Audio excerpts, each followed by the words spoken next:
నమస్కారం అండి. నా పేరు కలాం సంజయ్ కుమార్, హైకోర్టు అడ్వకేట్, తెలంగాణ.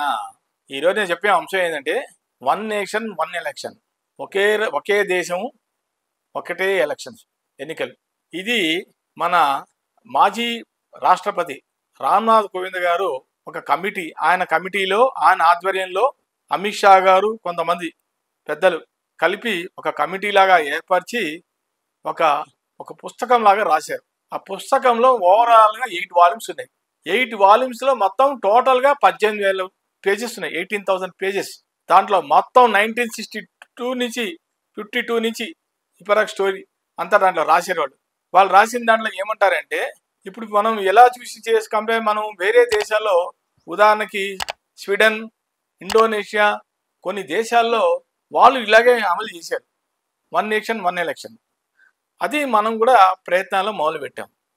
దీని మీద మాజీ రాష్ట్రపతి రామ్నాథ్ కోవింద్ గారు ఆయన ఆధ్వర్యంలో కొంతమంది కమిటీ సభ్యులతో కూడిన ఒక వాల్యూమ్ పుస్తకం రాసి, అది మన రాష్ట్రపతి అయిన ద్రౌపది ముర్ము గారికి మార్చ్ 24న 2024 నాడు పుస్తకం సబ్మిట్ చేయడం జరిగింది. దీనిలో చెప్పే అంశం ఏంటంటే 2029 ఎలక్షన్స్ కి ఎట్లా ఉండాలి, ఎలా ఎలక్షన్స్ చేయాలి అనే దాని మీద పుస్తకం రాయడం జరిగింది. వీళ్ళు కమిటీ వాళ్ళు చెప్పే పాయింట్ ఏంటంటే, ఒకటే వన్ నేషన్ వన్ ఎలక్షన్ అంటే మొత్తం ఓవరాల్ ఇంతకుముందు కూడా జరిగింది జెమినీ ఎలక్షన్స్ అని అన్నాం మనం, జెమినీ ఎలక్షన్స్ అని. దాంట్లో ఇలా అన్ని చోట ఒకటే అన్ని రాష్ట్రాలు ఒకటే ప్లాట్ఫామ్ మీద ఎలక్షన్స్ పెడితే మనకి దేశానికి మంచిది, మన దేశానికి ఆదాయం, ఎక్స్పెన్సెస్ కూడా తగ్గుతుంది. అట్లే కాకుండా విడివిడిగా ఏ రాష్ట్రానికి ఆ రోజు ఎక్స్పైర్ అయిపోయినట్టుగా మళ్ళీ ఎలక్షన్ పెడుతుంటే బోల్డ్ ఖర్చు అవుతుంది మనకి. దీన్ని మన భారత ప్రధానమంత్రి గారు నరేంద్ర మోడీ గారు ఆయన సంకల్పం వన్ నేషన్ వన్ ఎలక్షన్ మనసులో ఉద్దేశం ఇది.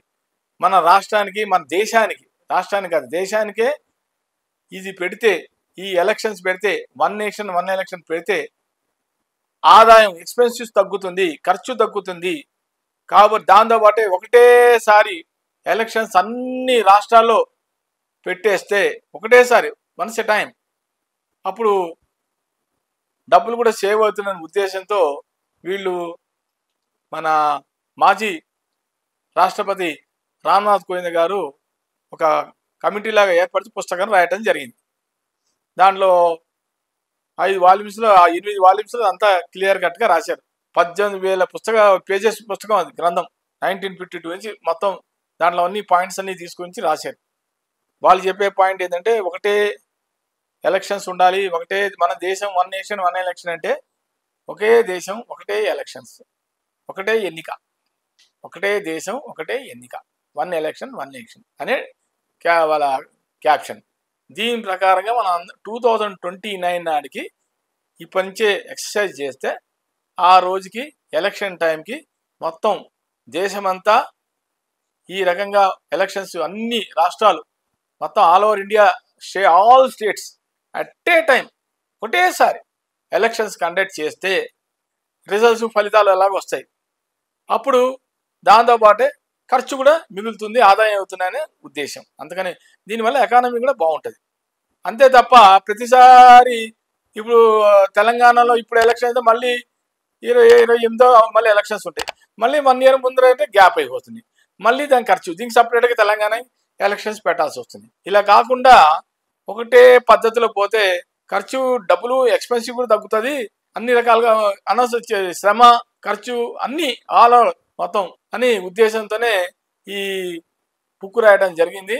ఇది 2029కి అమలు అవుతుంది. అప్పటి నుంచి మటుకు ఇక్కడ మన దేశంలో, మన కంట్రీలో వన్ నేషన్ వన్ ఎలక్షన్ కింద స్టార్ట్ అవ్వబోతోంది 2029. ఇది సక్సెస్ అవ్వాలని నేను కూడా అందరితో పాటు నేను కోరుకునే వ్యక్తిని. Thank you very much. నా వీడియో కనుక నచ్చితే కనుక లైక్ చేయండి, షేర్ చేయండి, సబ్స్క్రైబ్ చేయండి. Like, share, subscribe.